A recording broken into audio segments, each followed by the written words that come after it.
Good morning, ladies and gentlemen. This session on upskilling of formative assessment tools will focus on case-based discussion notes sheet. I'm Dr. Adetunji.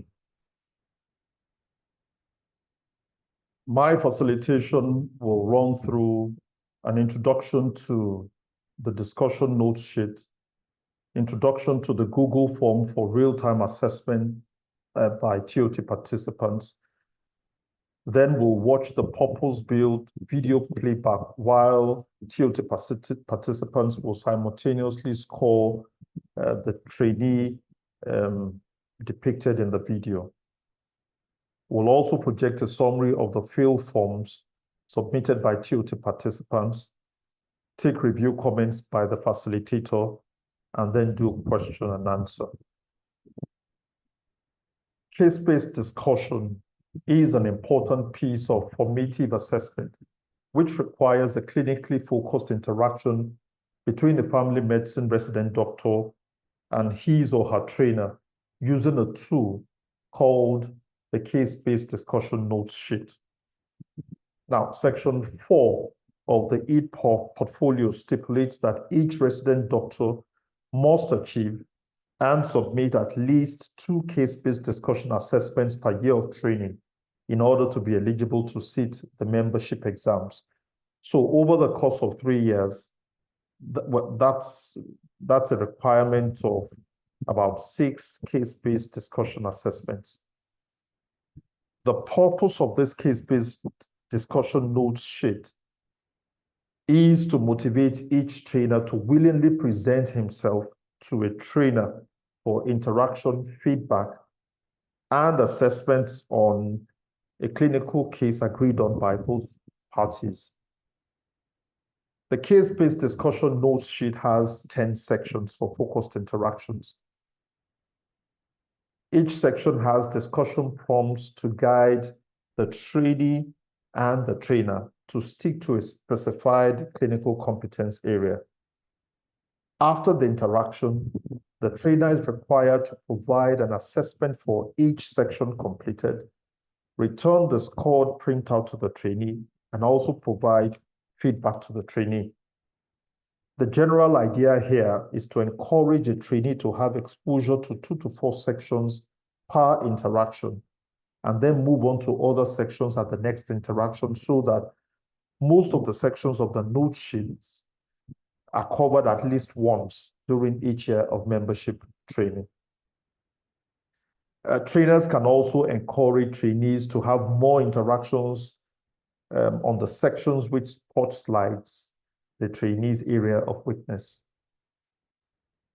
And these are the competencies, 10 of them. The first one is practicing holistically, and this looks at physical, psychological, socioeconomic, and cultural dimensions, as well as the patient's feelings and thoughts. Section 2 is on data gathering and interpretation. Section 3, making diagnosis and decisions. Section 4, clinical management. Section 5, managing medical complexity. Section 6, primary care admin and information management technology. Section 7, working with colleagues and in teams. Section 8, community orientation. Section 9, maintaining an ethical approach to practice. And Section 10, fitness to practice. So 10 competencies in all. So this is the old form showing the 10 sections for testing 10 competencies. We'll zoom in and then you can see that it says, tick those questions you would like to ask. You can see there's the competence, the proposed questions, and the evidence obtained. So with the proposed question, the trainer is supposed to tick the questions that will be preferred for asking. And you can also add other questions that are not on this sheet, but specific to the case under discussion. Please note that it's important to stick to the there and then and not veer off into futuristic questions such as what if questions. The aim here is to make it concise and beneficial to the trainees so that they are motivated to come again to do another one. There's important information also here in the evidence obtained. It says, in general, when asking the registrar to present the case, ask them to also say, number one, what issues they felt the case raised. Number two, what issues they felt needed resolving. And number three, what bits they found challenging or difficult. These three questions will help both the trainee and the trainer to focus, on the area of competence and on the case being presented. Now, the assessments fall out into 4 areas. It's either the trainee needs development, the trainee is competent, is excellent, or that competence was not assessed. Now, there is also this version of the same case-based discussion notes sheet. The only difference is that this is laid out in a way that makes it easier to print. We'll see more of this as we go on. Let me move now to the Google form for real-time assessments by TOT participants. Now, participants at this TOT will individually utilize an 11-page Google form for real-time assessment of a 12 minutes long case-based discussion between a trainer and a trainee. It's a simulation and it's already recorded in a video which we will play back. A smartphone click on this URL and the training coordinator will share this URL shortly before the activity. So navigating to that URL will grant each TOT participant access to a Google form that is titled Case-Based Discussion Note Sheet to help supervisors and trainees. It's similar to the form that we've just seen. It's just that the same questions have now been adapted to a Google form so that participants can click and send their answers electronically. Each Google form page depicts the discussion prompts and questions relevant to a clinical competence area. The real-time assessments required of participants at this TOT will feature on 3 different pages of the Google form. You'll understand this shortly with the next slide. Now, the task required of each TOT participant is to watch the video playback and promptly click on one of the assessments labeled on each page as evidence obtained. I'll show you an example in the next slide. Now, each TOT participant must choose 1 out of 4 possible assessment decisions. We've seen this already. So when you're making your assessment decision, it's either needs development, competent, or excellent. Not assessed will not feature in this because we're just going to look at 3 different competence areas. If you were filling an entire form, the other areas that were not dealt with will just be not assessed. Participants can navigate forwards or backwards to any section of the Google form by using the next button or the back button respectively. These buttons are located at the bottom of each page of the Google form.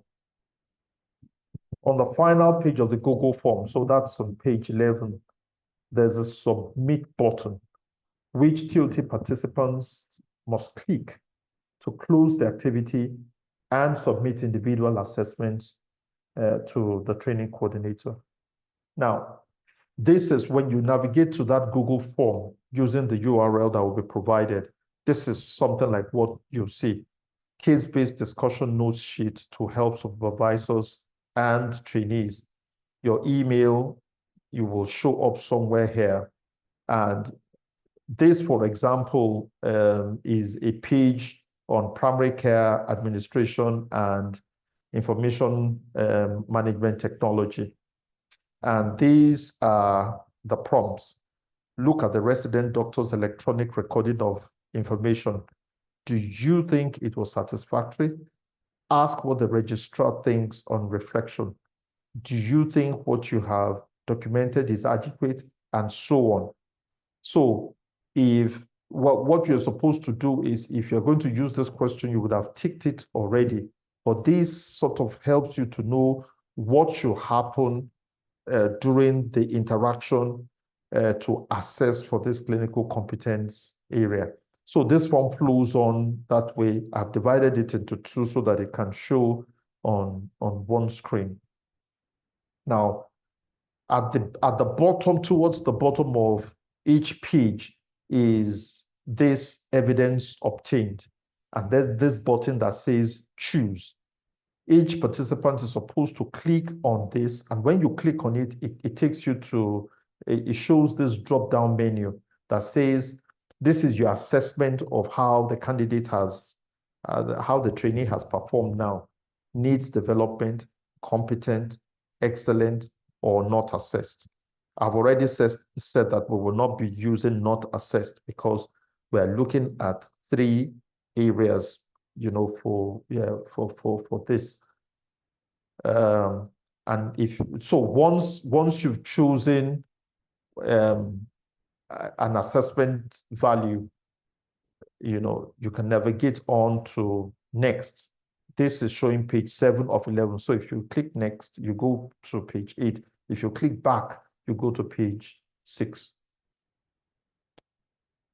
Now, as we begin to get ready for the activity, which will begin in the next 30 seconds, let me just say that we'll watch the purpose-built video playback and please call the trainee in the video on sections 2, sections 5, and section 7 of the case-based discussion notes sheet. So get your smartphone ready as we start on page 3 of the Google form, which is where section 2 begins. We have to assume that the younger doctor, there will be 2 doctors in the video, the trainee and the trainer. Let's assume that the younger doctor in the video is a resident doctor in your family medicine training program. After submitting your assessment, you may also express further observations or questions by sending them to the chat box. So let's begin.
And that's the end of the playback.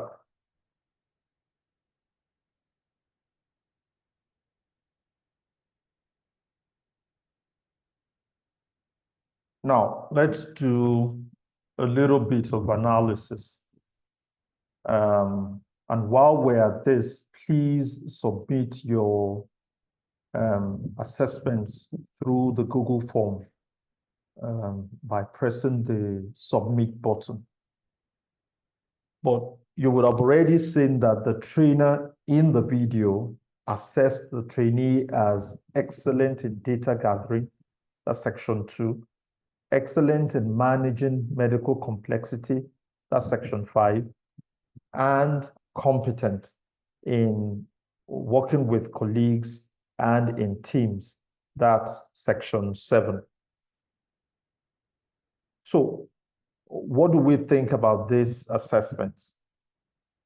Of course, in making your own individual assessments, you don't have to agree with what the trainer in the video, adjudged. So I'd like to know what we think, by making comments in the chat box, or so that we can look at some of this when we come to the other discussion parts of this. Or if there are questions also, you can begin to submit them into the chat box. Now, the trainee-trainer interaction depicted in this video was brief. I mean, the whole video was just about 12 minutes long. An actual encounter between a trainee and the trainer, of course, will be expected to last longer than this. Because the entire time we have for this session is just an hour, they couldn't afford to make the video much longer than that. So that itself put some constraints on what was depicted. So by now, I expect that all participants would have submitted, pressed the submit button and submitted their Google Forms, the field forms, to the training coordinator.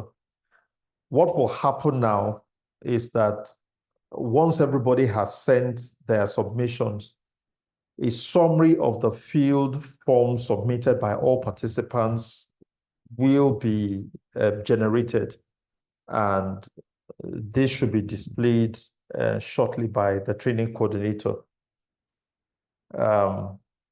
If that display is ready now, this video can be paused, and we can take a look at what that summary looks like.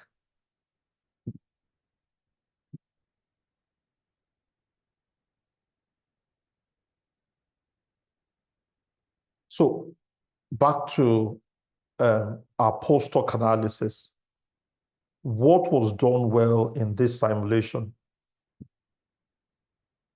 Well, the trainee was obviously well prepared, and her concise answers made for time saving. So they could go through 3 different sections in a short time. When these case-based discussions are not dragged out, it encourages the resident doctor to come back for another one. A grueling experience that drags through an hour or more is likely to discourage them and make them resentful or willing to do this. So that was one thing that was done well. The trainee also recognized the need to listen to both sides of the story by getting the patient's spouse involved early on. She inclined towards a holistic approach to the patient's multiple diagnosis. And this case that was selected was particularly well suited to what she wanted to achieve, which is a test of her clinical competence in managing medical complexity. The trainer also did well by allowing the trainee to choose the clinical competence areas. This is designed to increase the self-efficacy of the trainee, because he or she would have prepared for the questions. I mean, the guide is there. She would have looked at the guide, looked at what the questions and the prompts that she will likely face. So it increases the self-efficacy for going through this exercise. When a trainer takes that advantage away from the trainee, it may intimidate them and make them avoid coming forward for this interaction. This trainer also did not veer off into what if questions, which trainers have a predilection to do just to make the experience tougher. This trainer was also not antagonistic or fault finding, and she stayed focused on the task of assessing clinical competence. There was no stories, no teaching, the tendency to say, oh, you people are lucky during our own time. None of that. She stayed focused on the task, and the task was to assess clinical competence in 3 different sections, and she achieved that. What was not done well? Well, it seems like the valid gynecological dimensions of this case was not properly explored. We didn't hear anything about her last menstrual period, her catamenia.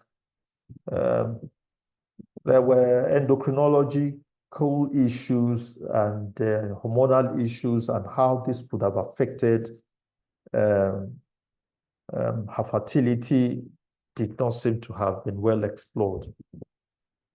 Also, the risk of suicidal ideation was considered, even though she was just mildly depressed, according to the Hamilton scale that the trainee you applied. But the more significant risk of a cardiovascular event based on her dyslipidemia, her obesity, hypertension was not mentioned. And the trainer didn't seem to pick up on this either. Then it makes one wonder why the trainer's input was being sought after the patient had been referred from primary care to specialist care. If the trainer were to find something amiss in this trainee's management, it would be difficult to make changes about this. But the focus really was not about management, it was to test clinical competence. So maybe that could still be acceptable. For the trainer side, the trainer did not ask the trainee what issues this case raised, even though it can be inferred. She also did not ask what issues needed to be resolved. Remember when we looked at the forms initially, these were questions that trainers are encouraged to ask trainees. What issues does this case raise? What issues needs to be resolved? And what parts of this case did you find difficult? All this is to help the trainee to reflect and internalize on the case. The trainer also should have asked the trainee more probing questions about the diagnosis for referring the patient to the endocrinologist. We know she referred to the endocrinologist, but what was the diagnosis? Was it hypothyroidism? Was it diabetes mellitus? Or metabolic syndrome, which didn't seem to get a mention at all in this situation. Yet this patient had obesity, had dyslipidemia, had hypertension. So and had diabetes mellitus. And we've already said that additional questions were not asked. The time constraint could have explained that, but no mention was made at all about drug treatment in this case. And that would have been appropriate. Nonetheless, the assessment of the trainee seems to be fair. So while the trainee may not get a score of excellent all through, she certainly seemed to have been a competent registrar. As we round up, let me make a few points about assessment transformation into scores. And this is because, unlike some of the other formative assessment tools in the e-portfolio, the case-based discussion that we've just talked about, the assessments yield a competency status and not a score. You know, with the mini CX, with the DOPS, you get a score. So summation is easier with those tools. With this one, there is that difficulty. So the suggestion here is that scores are useful for summation across several tools and for applying a cutoff mark below which a candidate may be considered by his or her trainers as underachieving. So if scores are added up for, say, for a year, if the resident doctor falls below a cutoff score in a formative assessment, it helps you to easily see that this is an underachieving trainee. So for this reason, a 4-point Likert scale rating may be adaptable to the sectional outcomes of case-based discussions. That is, if there is a need to award an overall performance score on formative assessment for a particular year of training. So in that case, the not assessed will be 0, the needs development will be 1, competent will be 2, and excellent will be 3. So in that sense, the competency status can be transformed into scores that can be summed up if it's necessary to apply cutoff mark. In conclusion, case-based discussion is an important part of the formative assessment that family medicine residents must be exposed to prior to the membership exam. For this reason, case-based discussion was arranged to feature in this TOT on upskilling of formative assessment tools. The Faculty of Family Medicine has made available case-based discussion notes sheet for enhancing trainee-trainer interactions in this respect. There is also the added advantage that this creates uniformity, concerning case-based discussion across our different residency training programs.